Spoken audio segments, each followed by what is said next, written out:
Terima kasih kepada teman-teman yang telah bergabung dengan Umbra Skal Membership: Ariska Tamina, Lisa Natasha, Kristianti Prakoso, Wiwit HD, Watisu, Melinda Yohan, Chi Consulting, Alziera, Gloria Christi, Ismatul Izah, Yeri, dan Rocket Ace. Semoga hari-hari kalian selalu cerah, penuh berkah.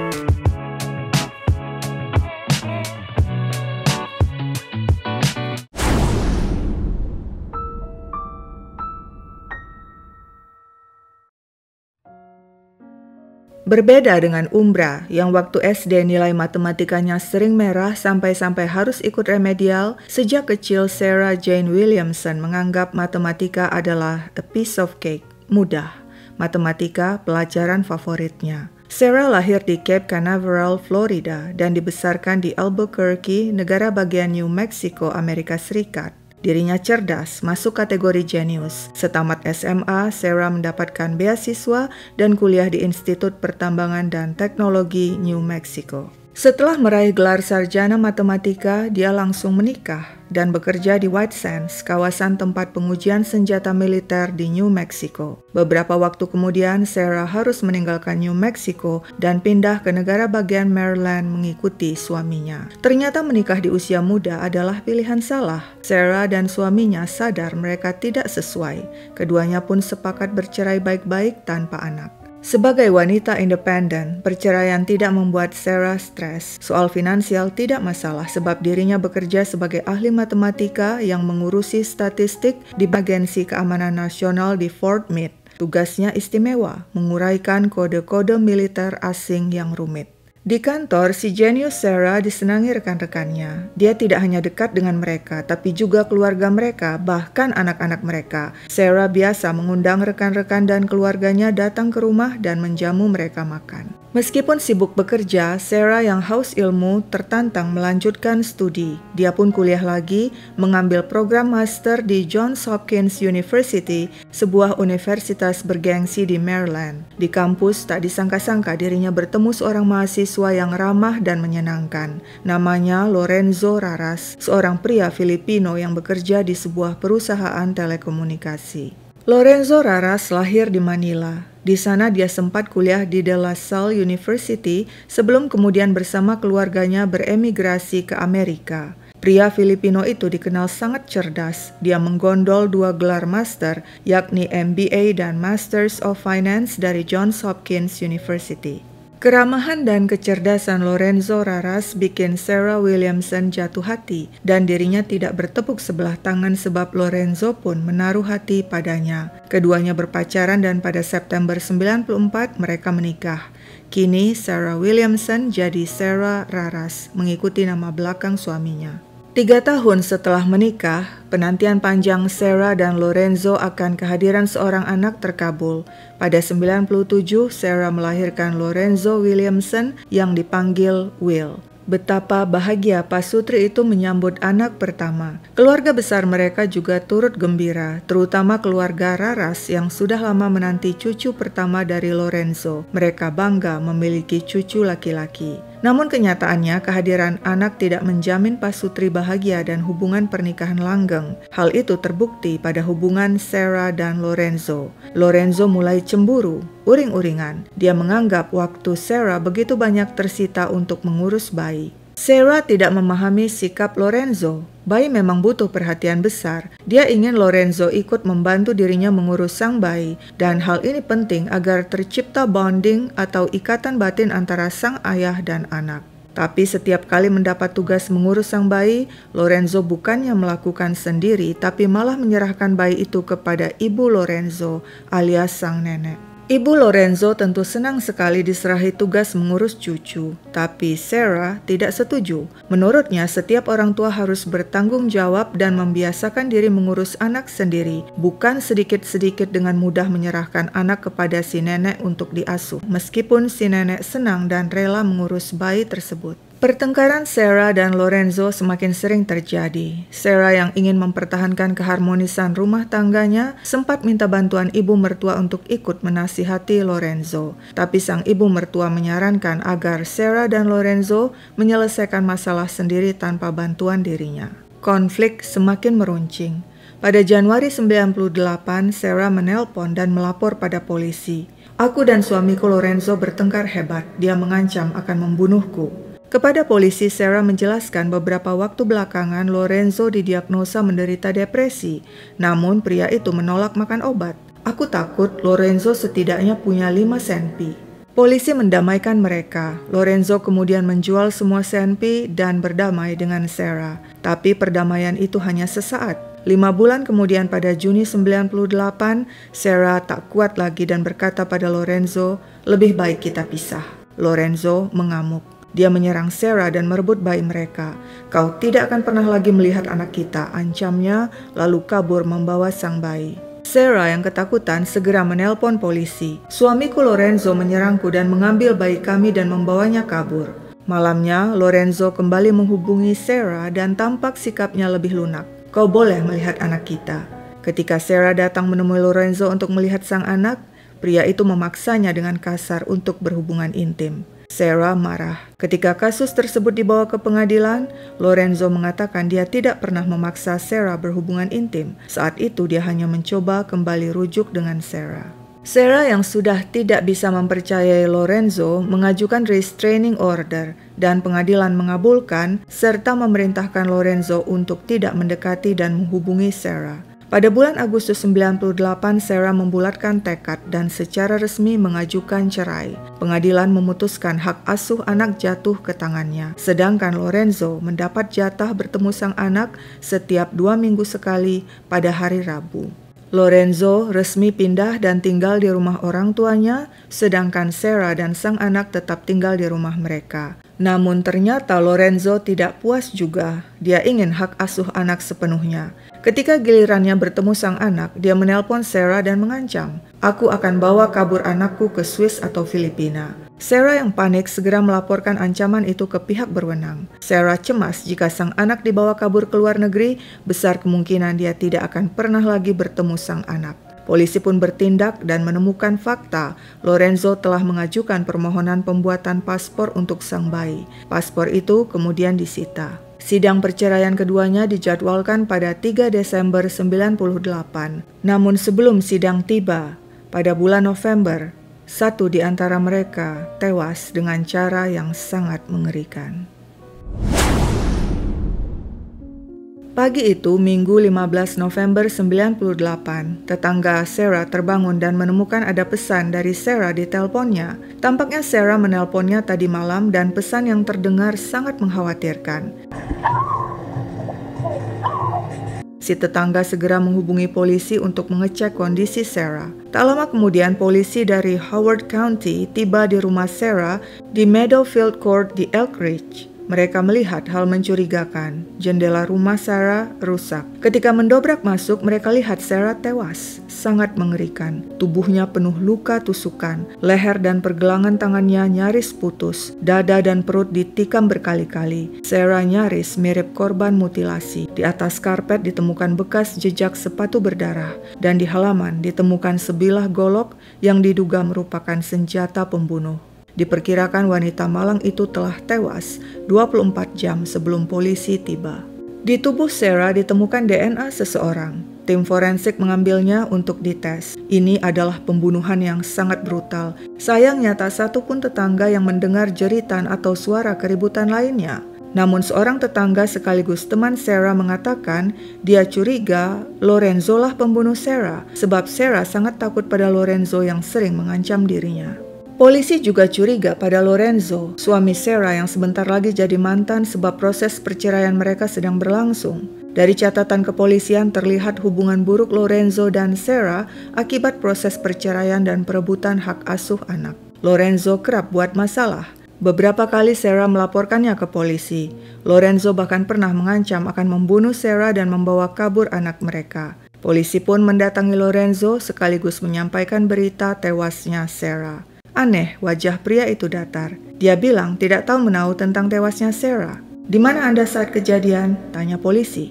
Lorenzo menjawab dia menghabiskan akhir pekan bersama anaknya di rumah orang tuanya. Hal tersebut dibenarkan anggota keluarga lainnya. Polisi sebenarnya curiga, tapi tidak bisa berbuat apa-apa sebab tidak ada bukti kuat untuk menahan Lorenzo. Saat itu Lorenzo dengan sukarela memberikan sampel DNA-nya untuk dites. Kepada polisi, Lorenzo mengatakan Sarah punya pacar. Mungkin dia pelakunya.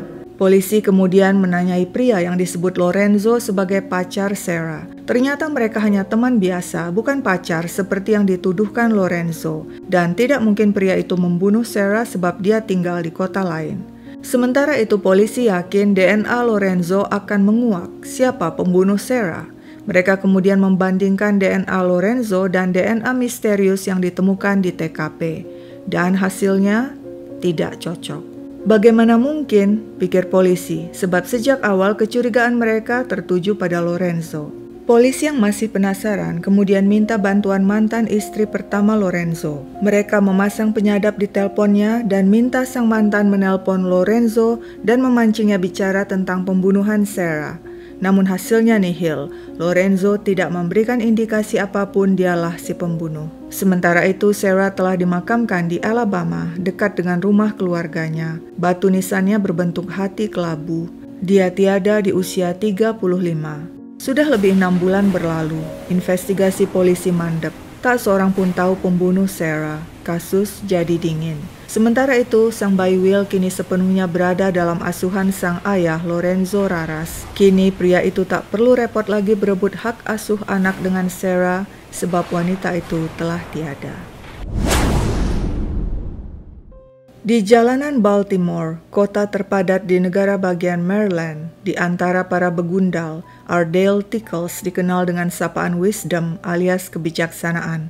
Entah di mana letak kebijaksanaannya. Yang pasti dia mengagumi karakter ninja yang bergerak diam-diam penuh rahasia untuk melakukan aksi.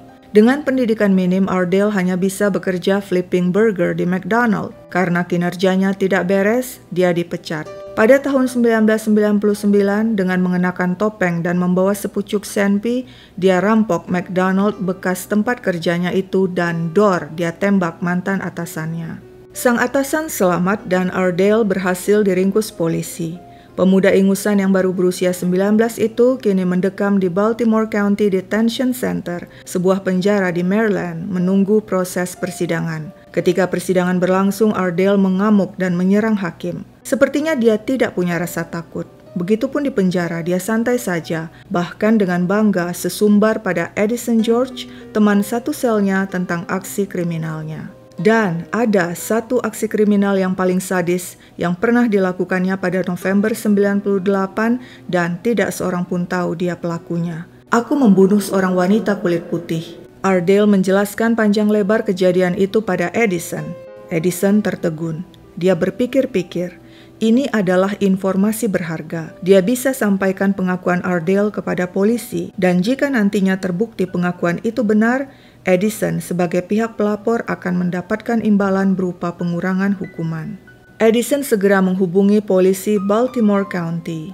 Dia melaporkan teman satu selnya yang bernama Ardell Tickles mengaku telah membunuh seorang wanita kulit putih dengan cara yang sangat sadis. Polisi tentu saja tidak bisa menerima laporan Edison begitu saja tanpa bukti. Bisa saja Edison mengarang-arang cerita. Mereka lalu minta Edison bekerja sama. Bersediakah kau memakai alat penyadap saat ngobrol dengan Ardell Tickles? Pancing dia membicarakan pembunuhan itu lagi sehingga seluruh pengakuannya bisa direkam. Edison menyanggupi dan pada hari yang ditentukan diam-diam polisi memasangi alat penyadap di tubuhnya.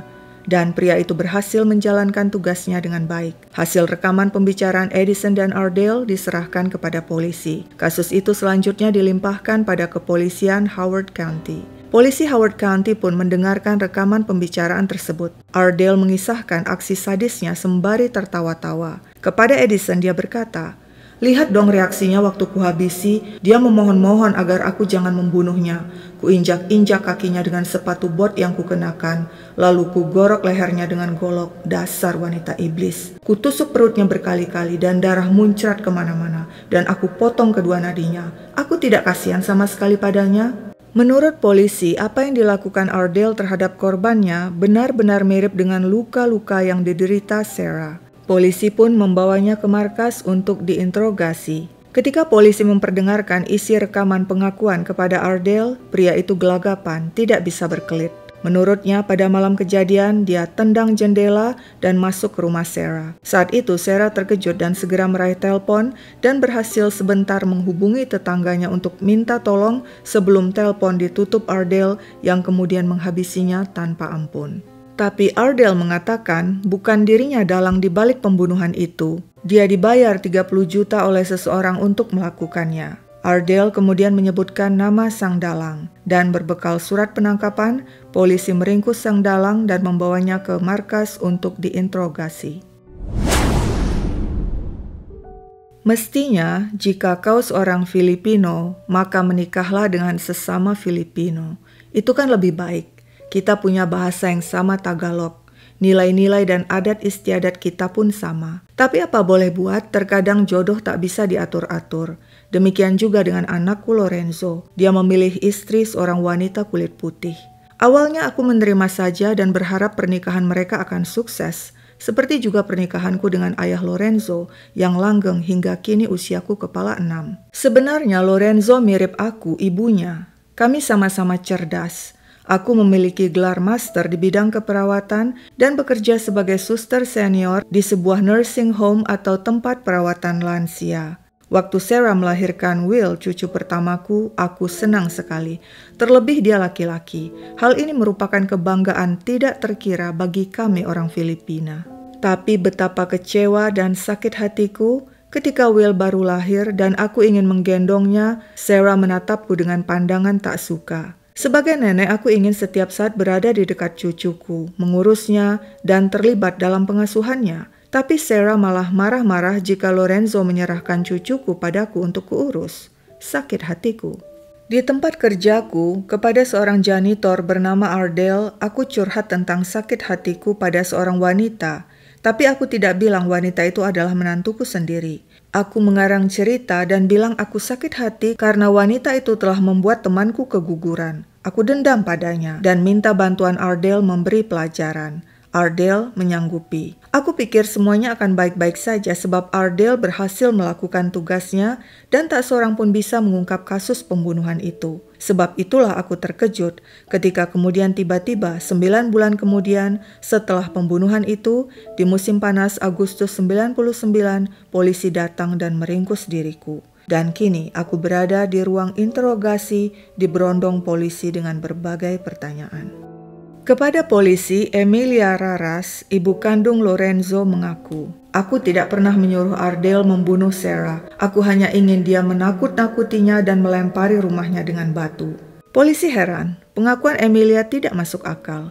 "Kau suruh Ardell melempar batu dengan upah 30 juta? Tanya polisi yang sudah menemukan bukti cek yang diberikan Emilia kepada Ardell untuk upah pembunuhan. Kepada polisi, Emilia menggambarkan betapa buruk sifat menantunya Sarah yang tidak menganggapnya sebagai ibu mertua dan tidak mengizinkannya mengasuh Will. Bahkan sejak awal mengandung, Sarah juga tidak menghiraukannya, tidak minta pendapatnya, tidak curhat padanya, seperti layaknya kebiasaan antara menantu dan mertua di Filipina.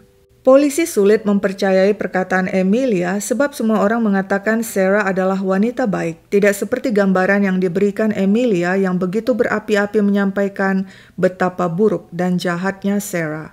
Polisi justru menangkap motif Emilia sebenarnya hanya satu. Dia ingin pengasuhan cucunya laki-laki jatuh ke tangannya dan bukan ke tangan sang ibu kandung Sarah. Dan cara satu-satunya adalah menyingkirkan sang ibu selamanya dari muka bumi. Ketika diinterogasi, Emilia tidak bisa menahan diri. Dari perkataannya dia menunjukkan karakter kejam dirinya. Jika di Filipina seorang menantu tidak menghormati ibu mertua, maka mati adalah jawabannya. Lalu apakah Lorenzo terlibat dalam pembunuhan Sarah? Emilia menegaskan tidak. Ketika polisi menyadap pembicaraan lewat telepon penjara antara Emilia dan Lorenzo, mereka menyimpulkan tidak ada hal-hal mencurigakan yang dikatakan Lorenzo yang mengindikasikan dirinya terlibat pembunuhan. Kasus pembunuhan Sarah Raras dibawa ke pengadilan. Ardell Tickles mengakui seluruh perbuatannya dan terbukti melakukan pembunuhan berencana. Dia divonis penjara seumur hidup dengan kemungkinan bebas bersyarat. Sedangkan untuk kejahatannya melakukan perampokan di McDonald dan melakukan percobaan pembunuhan terhadap mantan atasannya, dirinya divonis 25 tahun penjara. Sementara itu, persidangan Emilia Raras dimulai Februari 2000. Pengacaranya menyampaikan pembelaan, Emilia menyewa jasa Ardell bukan untuk membunuh Sarah, melainkan hanya untuk menakut-nakuti wanita itu. Emilia tidak mungkin merencanakan pembunuhan. Dia seorang yang berpendidikan, penyandang gelar master di bidang keperawatan, memiliki pekerjaan baik sebagai perawat senior di sebuah nursing home, dan tidak memiliki catatan kriminal. Tapi juri tidak percaya. Emilia terbukti melakukan pembunuhan berencana dan menjadi dalang pembunuhan Sarah. Wanita itu divonis penjara seumur hidup tanpa kemungkinan bebas bersyarat. Pada tahun 2009, Emilia banding, mohon hukumannya dikurangi karena usianya sudah tua. Dia mengiba, "Sarah tidak seharusnya mati. Aku mohon maaf, aku merasakan sakit seperti yang dirasakan Sarah. Selama di penjara, aku semakin religius dan bisa mengendalikan amarahku." Tapi Emilia adalah Emilia. Dia tetap mengatakan dirinya tidak bersalah. Dia tidak pernah berniat membunuh Sarah. Dia hanya ingin Sarah ditakut-takuti.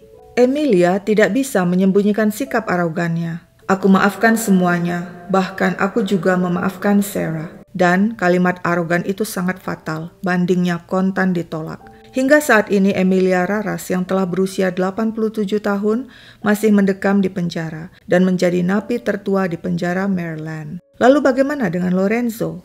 Banyak pihak percaya Lorenzo terlibat dalam pembunuhan Sarah, termasuk keluarga besar Sarah. Namun polisi tidak menemukan bukti apapun yang merujuk padanya. Lorenzo kemudian menikah lagi dan memiliki 3 anak dari pernikahan itu.